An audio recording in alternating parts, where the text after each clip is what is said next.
Thank you for taking the opportunity to talk to CGTN. Thank you so much for having me. Currently, official reports say that at least 14 people have died and over 200 are injured in the earthquake. Meanwhile, communications remain disrupted. So my first question to you, what is the latest situation there in Vanuatu? Yes, the latest situation, you're quite right. It's a very somber atmosphere. There's an atmosphere of grief and shock because, as you've mentioned, there are fatalities and casualties from the building collapses that have happened in downtown Port Vila, the capital of Vanuatu. This is an unusual situation in terms of earthquakes. It's a country that is prone to earthquakes, but the shock at having buildings collapse and the infrastructure damage that has actually happened is not an expected situation for the Pacific. And so this really is something that the shockwaves are really being felt right around the Pacific about this. You're right also that the communications have been somewhat disrupted. I'm pleased to let you know that communications are steadily being restored in Vanuatu. And we have managed to be speaking a number of times today with the Red Cross team on the ground in Vanuatu and who are actively, making plans and coordinating with authorities around how they can respond to the affected population. They are also restoring family links, so there is communication able to be made with people outside of Vanuatu and across different provinces within Vanuatu with their friends and families and loved ones in the capital. So slowly, step by step, some inroads are being made to restoration, but we do have that very dire situation in downtown Port Vila itself. What remains to be the most pressing issues and tasks faced by the ground team, your colleagues there in Vanuatu? Well, the buildings that have collapsed, that's still very much the focus of the search and rescue efforts for authorities who are looking for survivors in the rubble and for those who've been very severely injured. That is a big focus of the response.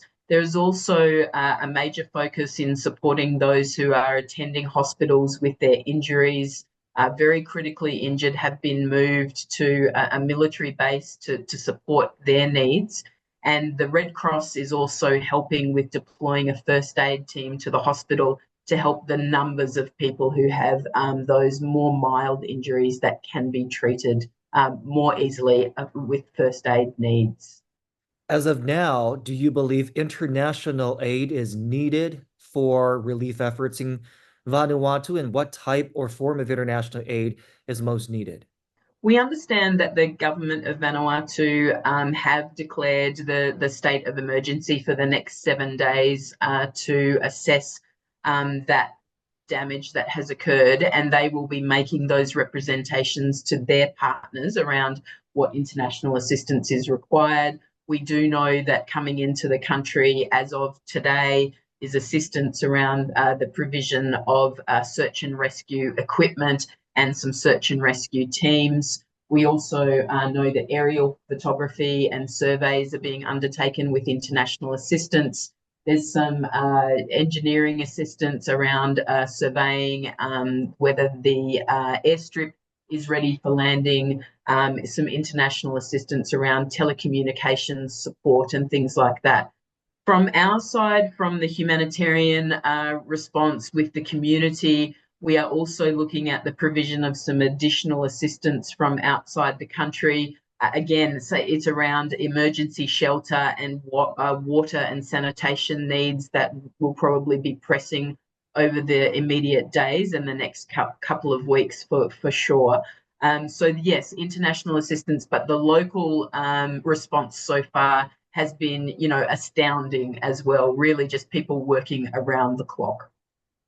We understand that the assessment of the aftermath and of the latest situation is still ongoing. Are you looking out for aftershocks in the aftermath? What advice would you give to local people as they continue to cope in this very difficult time? Yes, it's a really important topic to talk about. The advisory also that has come from government authorities and that Red Cross is also communicating to the community is to be vigilant and to really take care when re-entering dwellings and buildings that might have been affected by the original earthquake. And these aftershocks are also quite strong themselves. There's a lot of fear within the community because that initial earthquake was so strong and it was such a scary situation for people to be in, that there is some hesitancy for people to go back to their dwellings. So the advice is to do that cautiously. The advice is also, if there are large tremors, to seek higher ground just in case there is a tsunami warning. Also, there's an advisory because the area has been severely affected by some landslides, including landslides that have affected infrastructure, including the port and the road to the port, to sort of stay away from those areas where there is loose ground or where dwellings back up onto higher ground. To make sure that people are staying away from that hazard of having a landslide happen. Ms. Greenwood, we appreciate your valuable time. Best of luck to you and your colleagues working on the ground in Vanuatu. Thank you so much for joining us today.